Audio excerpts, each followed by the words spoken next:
Sarah Jennings, born on 5th of June 1660, is better known as Sarah Churchill, also Duchess of Marlborough, Princess of Mindellheim, Countess of Nellenberg.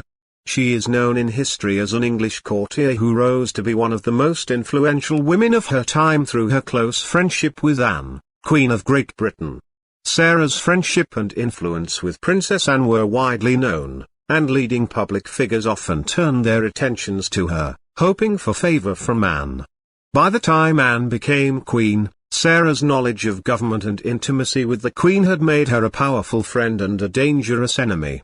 In today's episode of Power Behind the Throne, we will take a look at the fascinating life of one of the most powerful British courtiers, the rise and fall of Sarah Churchill.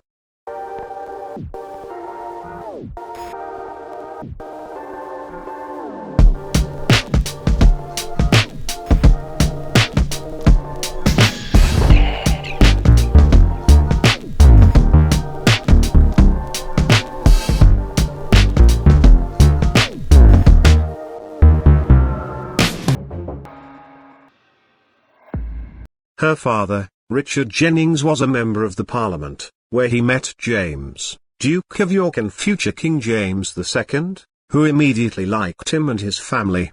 His other daughter, Frances, became the maid of honour to Anne Hyde, Duchess of York. Through her sister's position, Sarah became close to the young Princess Anne in about, and the friendship grew stronger as the two grew older, which later allowed her to become immensely rich and powerful. Sarah's accomplishments were numerous and impressive. However, the reign of James II was a difficult time for her. Prince William of Orange was planning to invade the country and grab the throne. Sarah and Anne's husbands sustained that invasion. As a result, the two friends were confined to Anne's residence. They managed to escape, however, and although Sarah claimed in her diaries that she had Anne's best interest in mind when they fled, it was obvious she was scared for her own life. Life for Sarah during the reign of William and Mary was difficult. Although the new king and queen had awarded Sarah's husband the title Earl of Marlborough, Sarah and John enjoyed considerably less favour than they had during the reign of James II. The new Earl of Marlborough had supported the now exiled James, and by this time, Sarah's influence on Anne, and her cultivation of high members of the government to promote Anne's interests, was widely known. Mary II responded to this by demanding that Anne dismiss Sarah. However, Anne refused. This created a rift between Mary and Anne that never healed. But problems kept piling up for Sarah.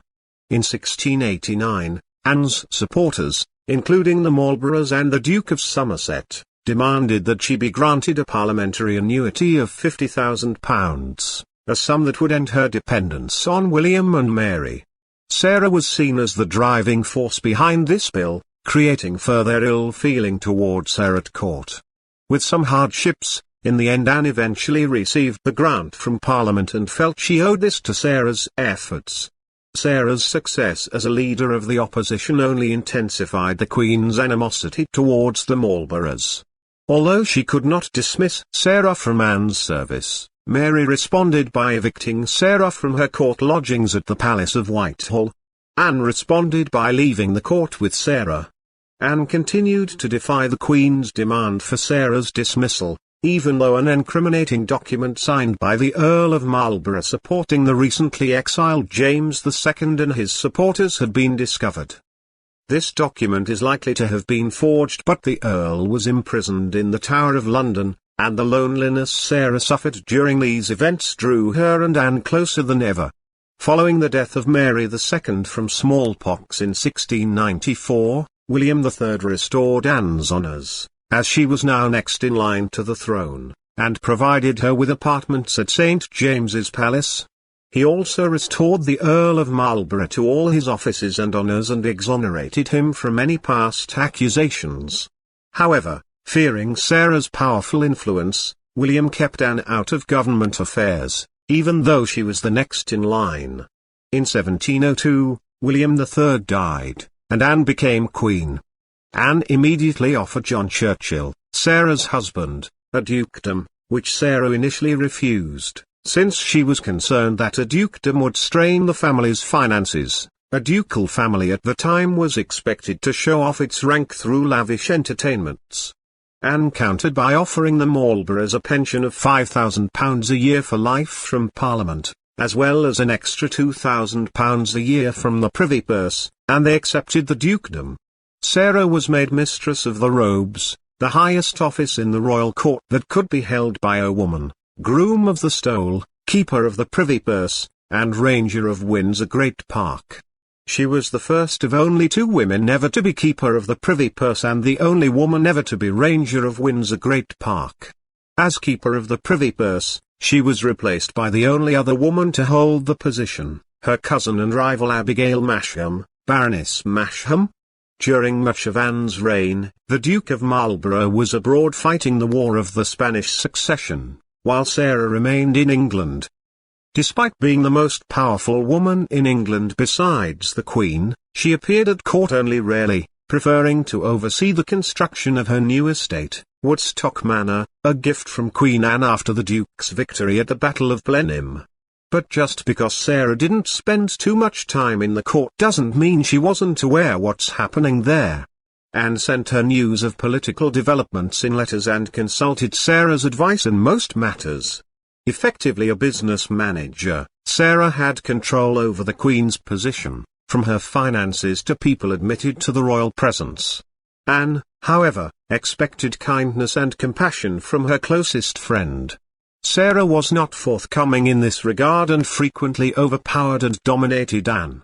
One major political disagreement occurred when Sarah insisted that her son-in-law, Charles Spencer, the 3rd Earl of Sunderland, be admitted into the Privy Council. She allied herself more strongly with the Whigs, who supported the Duke of Marlborough in the war, and the Whigs helped to utilize Sarah's position as royal favourite. Anne refused to appoint Sunderland. She disliked the radical Whigs, whom she saw as a threat to her royal prerogative.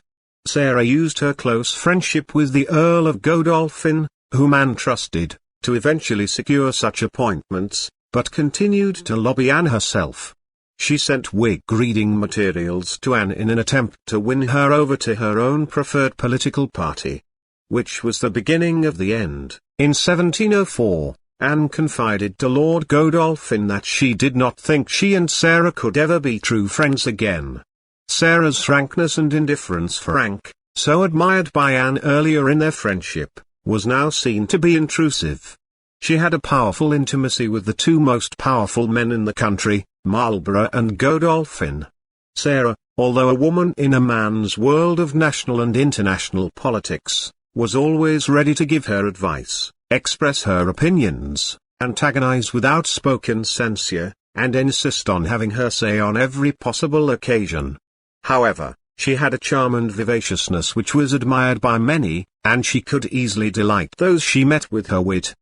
Anne's apparent withdrawal of genuine affection occurred for a number of reasons.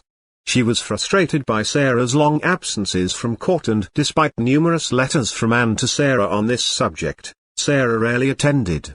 There was also a political difference between them. Anne was a Tory, the party known as the Church Party, religion being one of Anne's chief concerns, and Sarah was a Whig, the party known to support Marlborough's wars. Sarah did not share Anne's deep interest in religion, a subject she rarely mentioned. The Queen did not want this difference to come between them, but Sarah, always thinking of her husband, wanted Anne to give more support to the Whigs, which she was not prepared to do. Sarah had previously introduced her impoverished cousin, then known as Abigail Hill, to court, with the intention of finding a role for her. Abigail was made a Lady of the Bedchamber to Queen Anne in 1704. Subtle and retiring, Abigail was the complete opposite of Sarah, who was dominating, blunt and scathing. During Sarah's frequent absences from court, Abigail and Anne grew close. Not only was Abigail happy to give the Queen the kindness and compassion that Anne had longed for from Sarah, she also never pressured the Queen about politics. Anne responded with pathos to Abigail's flattery and charm. She was present at Abigail's secret wedding, in 1707, to Samuel Masham, groom of the bedchamber to Prince George, without Sarah's knowledge. Sarah was completely oblivious to any friendship between Anne and Abigail and was therefore surprised when she discovered that Abigail frequently saw the Queen in private. She found out about Abigail's marriage several months after it had occurred. After questioning servants and the royal household for a week about Abigail's marriage, Sarah discovered that Anne had been present and had given Abigail a dowry of £2,000 from the privy purse. That proved to Sarah that Anne was duplicitous. Despite being keeper of the privy purse, Sarah had been unaware of any such payment. After the death of Anne's husband, Prince George of Denmark, in 1708, Sarah arrived, uninvited, at Kensington Palace to find Anne with the prince's body. She pressed the heartbroken Queen to move from Kensington to St. James's Palace in London, which Anne bluntly refused, and instead commanded Sarah to call Abigail Masham to attend her. Aware that Abigail was gaining more influence with Anne, Sarah disobeyed her, and instead scolded her for grieving over Prince George's death. Although Anne eventually submitted and allowed herself to be taken to St. James's Palace, Sarah's insensitivity greatly offended her and added to the already significant strain on the relationship. In July 1708, the Duke of Marlborough, with his ally Prince Eugene of Savoy, won a great victory at the Battle of Oudenarde.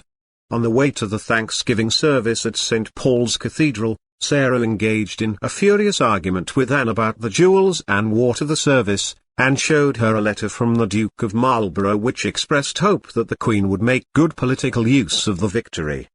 The implication that she should publicly express her support for the Whigs offended Anne. At the service Sarah told the Queen to be quiet after Anne continued the argument, thus offending the Queen still further.